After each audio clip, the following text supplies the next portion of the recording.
Hello, beautiful people. I hope that you are having a nice start to your week. I wanted to have a conversation with you guys about two aspects of me that I wanted to express. For those of you who know me, I live with one foot in the world of energetics and metaphysics and one foot in the world of science. And it has taken me some time to really own these expressions of me and how I embody them and how I engage with them. And I was having a dialogue back and forth with a neighbor of mine, and I was talking a little bit about somatics and nervous system regulation, which is one of the expressions of science inside of me. And I was contemplating about that conversation that my neighbor and I were having back and forth over the past couple of days. And I realized I wanted to take a minute and pop on and talk about how I view the human experience. And I want to start by talking about the wheel of a human. And this is something that is very much rooted in the energetics side of me. And it is rooted largely in the shamanic training that I have been through. So I believe that you can take a human and you can break them down into four components. Mind, which is male energy. Heart, which is female energy. Body, which is male going into female energy. And spirit, which is female going into male energy. That is the wheel of the human. And if you think about a wheel, and you think about the wheel of a human, we should be spending equal time in all expressions of us. So 25% of our time, give or take a little, in mind. 25% of our time in heart or feelings, emotions. 25% of our time in body, and 25% of our time in spirit. And when we are spending too much time in one of those components of the wheel of the human, then we become out of balance. So some of you might be sitting here thinking, 25% of my time in mind? I'm like 90% of my time in my mind. And if we go back to the wheel of the human, and we look at the fact that male energy is mind, right? Our mind, its job is to identify patterns and predict. And when we spend too much time in our mind will try to control us through fear. So it becomes like a toxic masculinity expression. And so when we see ourselves and other humans who are spending too much time in a mind-based place, we are thinking. We're not feeling, we are not embodied, we are not engaging with spirit. And for spirit, that could be Mother Nature, God, the universe, source, spirit, divine, meditation, all the above. So when we are spending too much time in our mind, up here, in male energy, we will end up in a dynamic where our mind tries to control us through fear-based thought patterns. This might be sounding familiar for you. And I was having a conversation with my neighbor about nervous system regulation and about feeling inside of the body. And in that conversation, I realized that I was not connecting these two aspects of me in the conversation with my neighbor. And so I wanted to take a moment and connect these two expressions of me and my truths, which do not have to be yours. But I believe that many of us have experienced trauma in childhood. If you lived through childhood, which if you're watching this, you did, then you experienced trauma. Trauma is not what happened to us. It is how we engaged with the things that happened to us, right? A traumatic experience is what happened to us. The trauma is how we, the organism of us, engaged with the experience, the traumatic experience that we were having. Which is why two people can be in the same dynamic, the same environment, the same situation, and can walk away with wildly different experiences because it is specific to you and how you engaged with the experience that you were having. Okay? So many of us have had experiences that were overwhelming in one part of our body, in one part of our being. And if you look at nervous system regulation, you can break that being into 5 different categories, which is different than the wheel of the human, but there's some overlap, and we're going to talk about that. So in the somatic realm, you can think about mind or meaning, mind. You can think about imagination or visualization. So memories of things, your mind's eye, your third eye, okay? Your imagination, your desires. Your imagination channel is one of your channels, right? So mind, imagination, and visualization. Body posture, what is your physical body doing and your behaviors doing, right? So if I am feeling a little bit uncomfortable, I might cross my arms across my chest. My body is expressing, I am trying to self-protect, right? It is talking, it is communicating. My body is saying, whoop, I don't feel safe, right? This might be viewed as body posture. This might be viewed as behavior, right? That I'm crossing my arms across my chest. But really, my organism, my being is expressing, I do not feel safe in this environment, in this dynamic, in this situation, and I'm going to self-protect. Okay? Body posture. Inner sensations. These are the things that we feel inside of our body, right? The sensations that are occurring inside of our body. So that might be like there's a heaviness in my chest. There is a tightness in my jaw. There is tension in my shoulders. There is a clenching in my quads or in my pelvic floor or in my forehead, right? It could also be like there is a tingling that is moving up my body.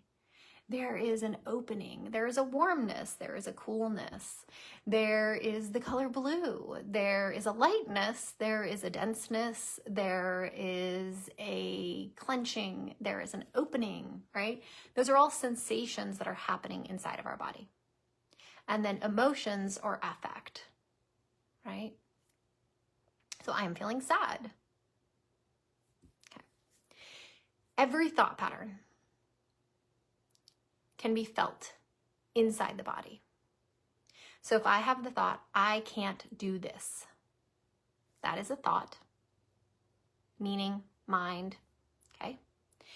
And every thought can be felt inside the body. So every thought comes with a visualization,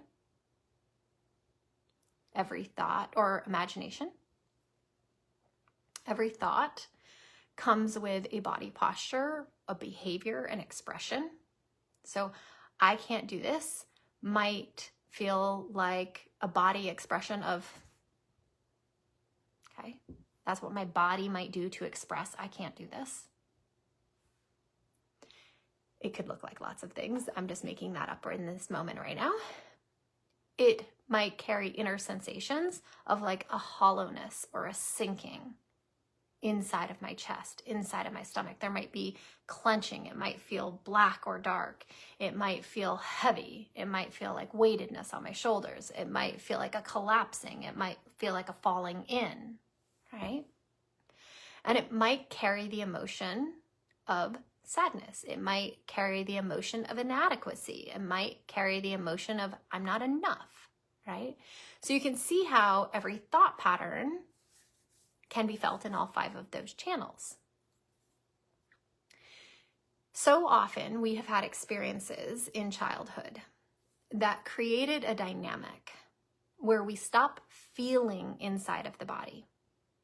We actually disassociate from the sensations that are happening inside of our body because they are so overwhelming. I'm going to give you an example, and this will make a lot of sense.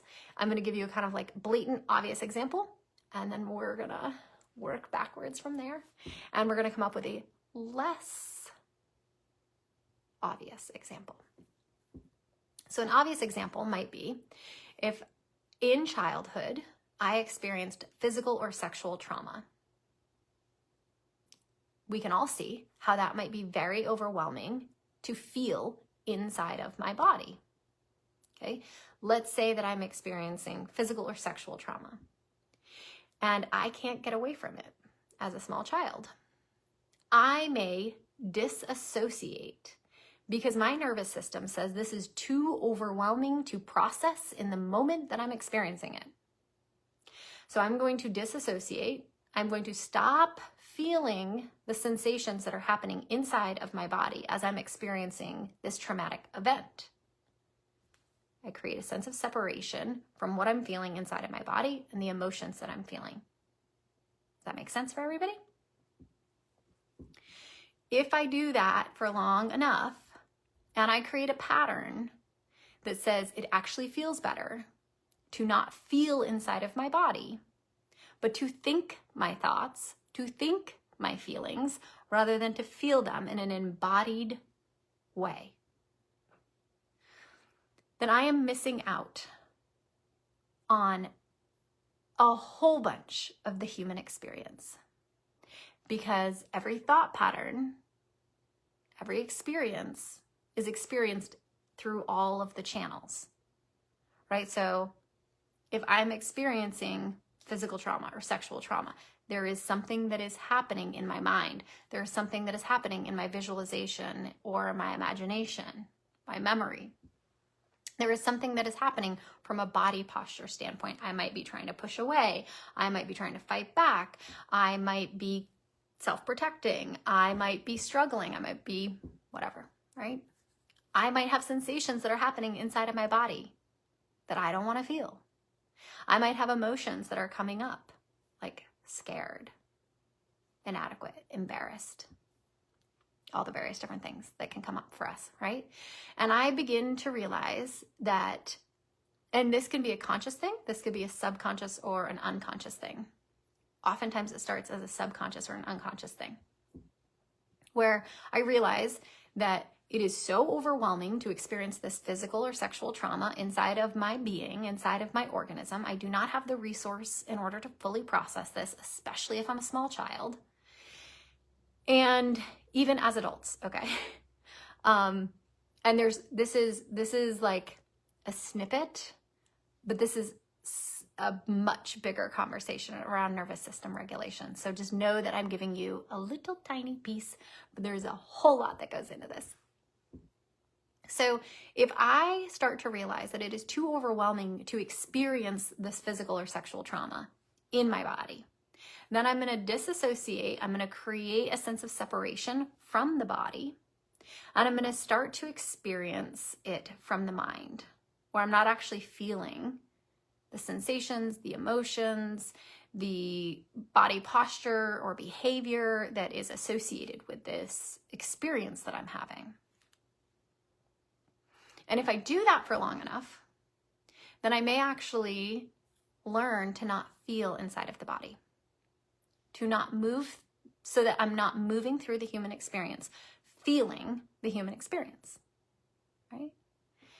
And this is one of the ways that we can protect ourselves. And it comes from the most beautiful place, but sometimes we end up, if we don't understand how the nervous system works and we don't understand how to go back when we have more resource in our nervous system to feel the things and purge them out of our nervous system, then we create a story that it feels unsafe to be in the body. It feels unsafe to feel the feelings, the thoughts, the emotions, the sensations that are happening inside of my body as I'm moving through the human experience. Hopefully this is making sense. So if I have disassociated from my body and I'm no longer feeling my feelings inside my body, I'm thinking my feelings. I am thinking my thoughts, but not connecting that there are sensations emotions, visualizations, imagination, postures, behaviors that are happening inside of my body, then I am living life from my mind. And if we go back to the wheel of the human, right? If we look at the kind of a shamanic approach or more of an indigenous approach, a more energetic approach, then you can see how I might create a dynamic where I'm spending a lot of my time in my mind because I no longer am accessing body or heart, emotion, right? I'm thinking everything rather than feeling it. So this is the thing. When you came here to be human, you came here to feel all the things, to experience all the things. And if we are living in mind rather than living in body, our body is what makes us human. Okay? That is what is giving us the human experience. This is the vessel, this beautiful body of yours. This is the vessel that is giving you the human experience. And if you are disassociating from your body because it has been too overwhelming to feel inside of your body, and you've created these pathways or these patterns where you live from a mind-based place versus living from an embodied place and experiencing life in the body, then you are missing out on a whole portion of the human experience. And I believe wholeheartedly that when we are not in the body, when we are not experiencing the human experience in the body, feeling the sensations, the emotions, the actual body experience of being alive, of being human, that our soul is desperately trying to get back into the body so that we can experience the human experience. Because otherwise, why are we here? Why are we here having a human experience if we're not actually having the human experience? The human experience includes feeling inside of the body. It's having an embodied experience. Otherwise, we're just energy. We're just a soul, right? Whether your truth is that you are back with God, with the universe, with source, with divine, with nature. Your body is what makes you human. And so if you made the choice to come here, to be a human, to have this human experience, and then you are not having it because you are disassociated from your body and you are living in your mind, then I believe wholeheartedly that your soul, right, if we look at the wheel of the human spirit, is desperately trying to get you to experience the totality of the human experience, the beauty of it.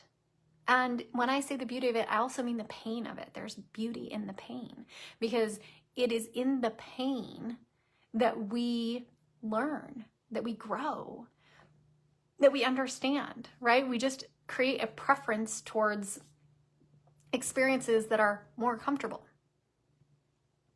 Those less comfortable experiences are just as rich and deep and profound as the ones that we have a preference for, right? So I believe with every ounce of my being that when we've experienced trauma in the body and when we learn to disassociate from the body, we are also disassociating from the human experience. And I think that there's nothing worse than getting to the end of the human experience and realizing we didn't live it. We didn't do it. We didn't do the whole human thing. And so I believe that our soul, the essence of who we are, right, is desperately trying to get back in the body so that we can feel. And there are things that we can do that recreate those neural pathways so that we can feel inside of the body. I gave the example of the sexual abuse or the physical abuse, right? And I think it becomes really easy to see how if we were experiencing physical abuse or sexual abuse as a child, that we may have disassociated from our body, from feeling inside of the body. That makes sense. It was too overwhelming, right? And then if we create a pathway where we think our thoughts and we think our feelings and we think things rather than feeling them and having an embodied experience of being human, that we are missing out on the vast majority of the human experience. And then there is this anxiety, there is depression, there is unsettledness, there is a longing, there is a searching for the purpose. Well, the purpose of being human is being in this beautiful little body of yours. This gorgeous thing that is so capable of feeling all the feels of the human experience. And I'm going to give you a less clear example. I want you to think about a small child who is not sleeping through the night.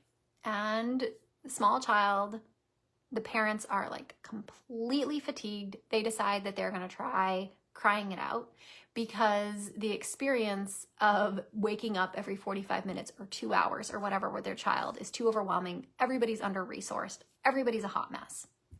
And so that small child is used to, I cry, my mom, my dad, my grandma, whoever my caregiver is, comes and gets me. A small child cannot care for themselves. We are an interesting species in the fact that we are very dependent upon our caregivers in order to survive childhood. So if I'm used to crying and then my loved one comes and gets me, pats me, nurses me, gives me a bottle, loves on me, changes my diaper, whatever it is, lays me back down, I go back to sleep. And one night I go to sleep, I wake up, I cry, my caregiver never comes. If I am dependent upon a caregiver in order to survive, can you see how my nervous system would go, I'm going to die? Okay? Now, the caregivers, the parents, the grandparents, the loved ones, the whoever it is that is doing this cry it out with the child so that they can sleep through the night, so that everybody can sleep through the night, is standing right outside the door. But the child doesn't know that, right? So if I am the child and I am 9 months old and my loved one, I cry, they don't come get me. I then start to fear that I'm going to die. And that becomes a really overwhelming experience inside of my body, right? I'm like freaking out that I am going to die because I don't have a caregiver who's going to come and save me and help me to survive. That would be so overwhelming. Could you imagine the emotions that would come up? The terror, the fear, the longing, the whatever. Could you imagine the sensations that would be happening inside of my body and how overwhelming that would be? My heart rate would be really fast. It would be beating really hard. I might have a lot of anxiety. I might have clenching. I might have this really overwhelming zipping energy or throbbing energy or longing energy, whatever it is, right? I have a very overwhelming experience inside of my body. And at some point it becomes so overwhelming because I think that I'm going to die. I don't understand that my parents are standing right outside the door and they're probably bawling their eyes out, right? Like, oh, I don't want her to be crying. I'm laying there crying. And eventually I disassociate from the sensations and the emotions that I'm having inside of my body. Calmness comes over me. I lay down and I go to sleep. But I start to create this pathway where I do not feel inside of my body anymore. That was too overwhelming. That was too much for my system. My system did exactly what it's supposed to do. It was like, oh, too much, off switch. Now I'm no longer feeling inside of my body. So you can see how as we move through the human experience, we are going to have experiences that are really overwhelming to be felt inside of the body. Another example of that is, say something really stressful is happening for you as an adult. A relationship is ending, a work relationship is ending, you're having financial issues, there is some sort of tragedy in your reality, and it becomes so overwhelming, you do not have the resource, maybe you're underslept, maybe you haven't drank water that day, you don't remember the last time that you went to the gym or got out in nature, went for a walk, right? You're under-resourced. Your nervous system doesn't have a lot to work with. Or the experience itself is simply at a magnitude that is above the resource that you have, even if you're well-resourced. And it's so overwhelming that that beautiful little off switch gets flipped and there's a disassociation. We stop feeling inside of the body.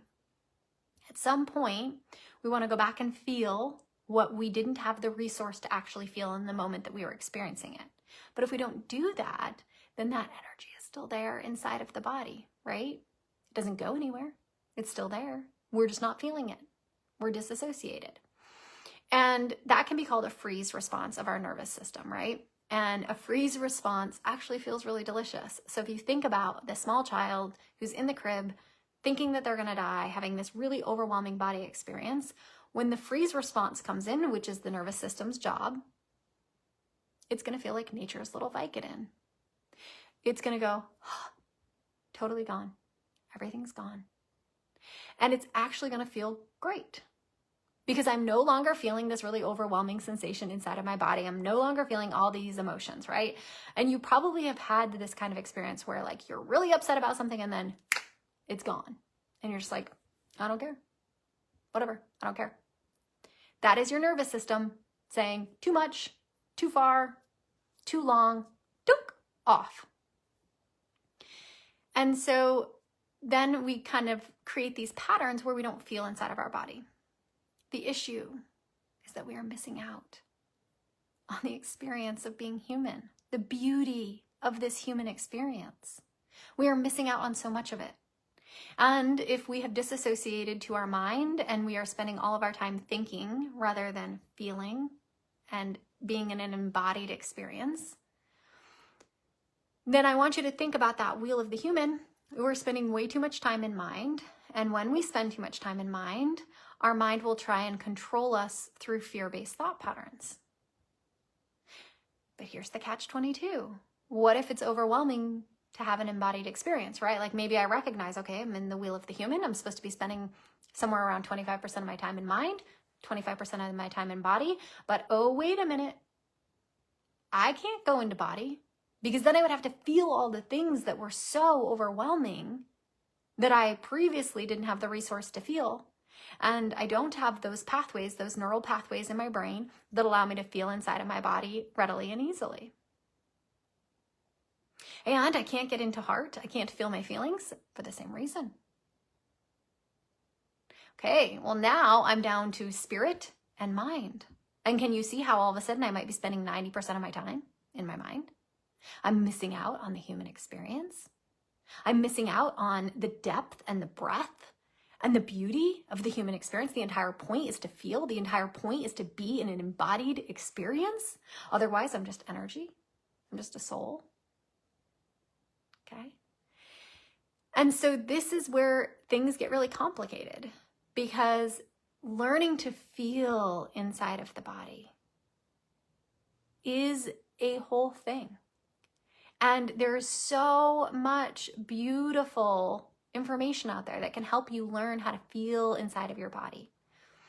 Somatics means in relation to the body versus in relation to the mind. And so somatics encompasses yoga, breath work, somatic healing, dance, massage, right? So there's so many things that somatics encompasses because it just means in relation to the body, the soma, versus in relation to the mind. Learning to feel inside of your body again is going to restore your connection to the actual lived human experience. And there is so much richness and depth of information that you can get about living, about yourself, about your purpose, about who you are, about your authenticity, about your uniqueness, about your creative self-expression, about all of the things, if you are willing to come into the body and feel. And it's not as simple as being willing. Sometimes it's like, I don't know how to feel inside my body. I don't know how to feel my feelings. I just think my feelings. Can I tell you how many people get mad at me when I ask them, are you thinking your feelings or are you feeling them? Of course I'm feeling my feelings, Erin. Are you? What do they feel like in your body? I don't know. Oh, you're thinking them. One of the most important things that you can do for yourself is to learn how to feel the human experience in your body, to actually be human, to actually have the experience of living life in your beautiful body. You came with this beautiful body for a reason. It's what makes you human. And you are missing out on a whole portion of the human experience, an astronomical amount of it. And your mind will be a jerk to you because that's what minds do when we spend too much time in them. And when we create a balance, when we are spending time in all of the quadrants of the human, in mind, in heart, in body, in spirit, it creates balance in life. We need balance in life.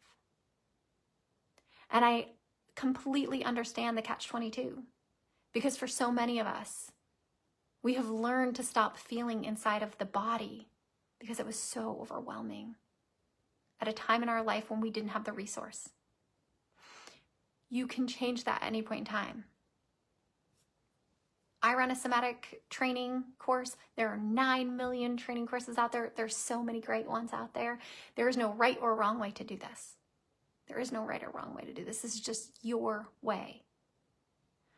But I wanted to take a moment and talk about the importance of living the human experience inside of your body and the peace that it will bring to you, the depth that it will bring to you, the experience that it will bring to you when you actually allow yourself to be human, when you actually have the human experience of living life in that beautiful body of yours.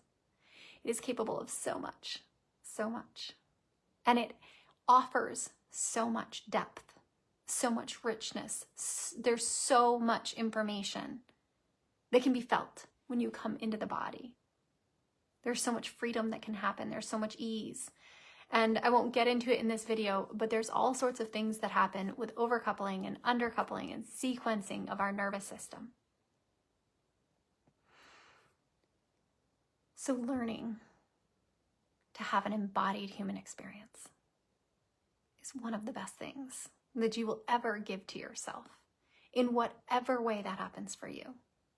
And I am not attached to what way that happens for you, but I do really want it for you, because I can tell you it is a game changer.